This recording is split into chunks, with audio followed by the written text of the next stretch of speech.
ত্রয়োদশ জাতীয় সংসদ নির্বাচনে কৃত্রিম বুদ্ধিমত্তা এবং সামাজিক যোগাযোগ মাধ্যমের অপব্যবহার নিয়ে গভীর উদ্বেগ প্রকাশ করেছেন নাগরিক প্ল্যাটফর্ম বাংলাদেশের আহ্বায়ক ও সেন্টার ফর পলিসি ডায়ালগ সিপিডির ফেলো ডক্টর দেবপ্রিয় ভট্টাচার্য।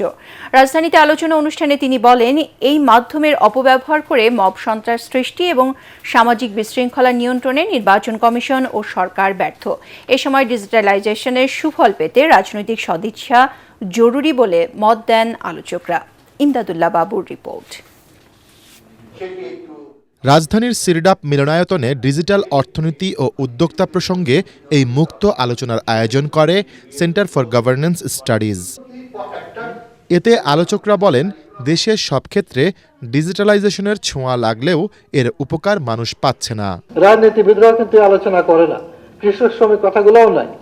তো ফলে আয়ের বৈষম্য চরম হচ্ছে এবং এই ডিজিটাইজেশনে একটা বিশাল রকমের দূরত্ব কিন্তু হয়ে যেতে পারে। প্রকল্পগুলো সবই অধিকাংশই বিদেশি অর্থায়নে, তারা এক একটা তাদের ভেন্ডর এবং তাদের কনসালটেন্টকে নিয়োগ করার জন্যই আমাদের উপরে প্রকল্প চাপিয়ে দেয়। এই বিদেশি অর্থায়ন দিয়ে অটোমেশন ডিজিটাইজেশন তা সুস্থ স্বাভাবিকভাবে হবে না। রিফর্মস এর একটি শুনলাম, মনে হলো যে এবার হয়তো বা কিছু সংস্কার সত্যি আসছে। আগামী দিনে রাষ্ট্র ব্যবস্থা কি হবে সিদ্ধান্ত না নিয়ে আগে নির্বাচন মানে গণতন্ত্র প্রতিষ্ঠা করছে, এটা মিথ্যাচার, এটা ধোঁকা দেওয়া হচ্ছে। এ সময় ডিজিটালাইজেশনের সুবিধা পেতে একটি স্বাধীন সেন্ট্রাল ডাটা সেন্টার নির্মাণের পরামর্শ দেন নাগরিক প্ল্যাটফর্ম বাংলাদেশের আহ্বায়ক ডক্টর দেবপ্রিয় ভট্টাচার্য।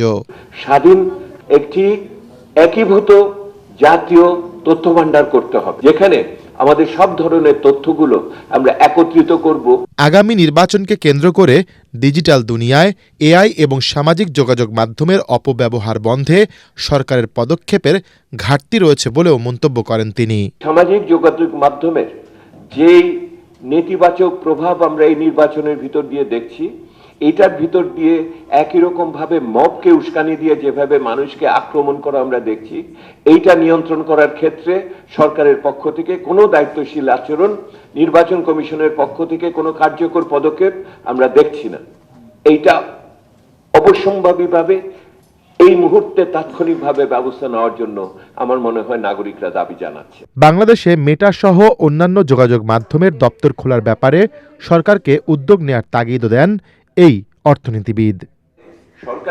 ইমদাদুল্লাহ বাবু, ATN বাংলা, ঢাকা।